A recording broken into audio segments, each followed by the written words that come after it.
మీకు తెలుసా, చాయ్ అదే టీ భారతదేశంలో గోవంశాన్ని కసాయి పాలు చేసింది. నమ్మలేకపోతున్నారా?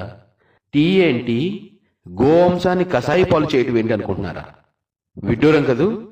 ఇది 100% సత్యం.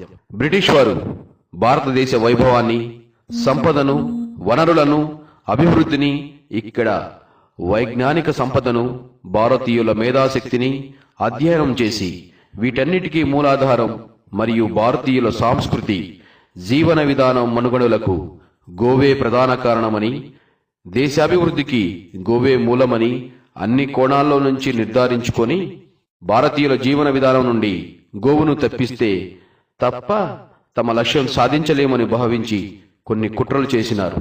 అందులో ఒకటి టీ పథకం ప్రకారం దేశంలోని గ్రామాల్లో, పట్టణాల్లోని చౌరస్తాల్లో ఉచిత ఛాయ్ పంపకం, ఫ్రీ టీ సెంటర్స్ ని ఏర్పాటు చేసి జనాలకు అలవాటయ్యే వరకు ఫ్రీ టీ సెంటర్లను నడిపినారు. ప్రజలు ఛాయ్కి బానిసలయ్యారని నిర్ధారించుకొని తర్వాత ఛాయ్ ఆపేసి కేవలం ఛాయ్ పత్తి ప్యాకెట్స్ ఫ్రీగా ఇవ్వడం ప్రారంభించారు. ప్రజలు వాటిని పట్టుకెళ్లి తమ తమ ఇళ్లల్లో టీ చేసి తాగితే దాని రుచి కోల్పోయి ఛాయ్ కుదరలేదు. జనాలు పరిగెత్తి వారి వద్దకు వెళ్లి టీ బాగోలేదని అడుగగా అప్పుడు వారు అన్నారు, మేము మీకు ఫ్రీగా పంచిన టీ బర్రెపాలతో చేసినాం, టీ ఆవు పాలతో రుచిగా రాదు అన్నారు. అప్పటి వరకు దేశంలో ఇంటి ఇంటికి గోవులు ఉండేవి.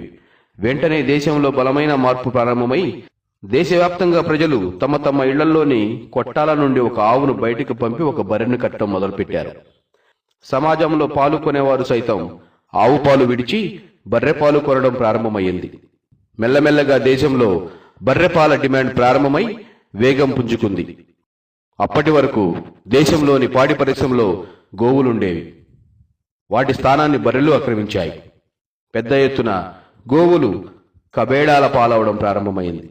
తత్కారణంగా వందలాది ఉత్తమ ప్రాచీన జాతులు నశించిపోయినాయి. కోట్లాది గోసంతతి అంతరించిపోయింది.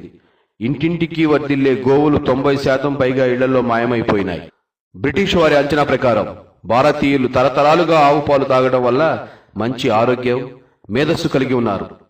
వారిలో చురుకుదనం, మేధస్సు తగ్గిపోతుంది. తద్వారా అనేక దుష్పరిణామాలు సంభవిస్తాయి.